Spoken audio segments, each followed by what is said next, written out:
అందరిలాగే వీళ్ళ వీడియోలు కూడా నేను స్క్రోల్ చేసినప్పుడు అప్పుడప్పుడు చూస్తుంటాను.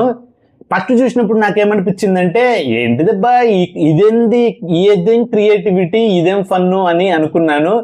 6 నెలలు 8 నెలలు తిరిగి చూసేసరికి వీళ్ళకి మినిస్టర్లకు ఈక్వల్గా ఇన్విటేషన్లు వస్తున్నాయి. ఫంక్షన్లకి, ఫర్నిచర్ షాప్స్కి అడ్వర్టైజ్మెంట్ ఇస్తున్నారు, స్వీట్ షాప్స్కి అడ్వర్టైజ్మెంట్ ఇస్తున్నారు, అదేది రోల్డ్ గోల్డ్ ఆర్నమెంట్స్ ఉంటాయి కదా వాటికి అడ్వర్టైజ్మెంట్ ఇస్తున్నారు. చూడంగా నార్మల్ వీడియోలు తీసుకుంటే వీళ్ళు ఇన్స్టాగ్రామ్లో మనీ సంపాదించే రేంజ్కి ఎదిగిపోయారనమాట. సో తినగా వేము తీయగా ఉండు అంటే ఇదే అనుకుంటా. చూడంగా మనకి ఇష్టం కలిగిపోతుంది వాళ్ళ మీద ఆటోమేటిక్గా. సో మొహమాటానికి పోవద్దు. మొహమాటానికి పోయి రిలేటివ్స్ చూస్తారు, ఫ్రెండ్స్ చూస్తారు, పక్కింటోళ్ళు చూస్తారని నీకేదుంటే అది తోచినేది ఇన్స్టాగ్రామ్లో పోస్ట్ చేస్తూ ఉంటే ఏదో ఒక రోజు వీళ్ళలాగే నువ్వు కూడా సక్సెస్ అవ్వచ్చు.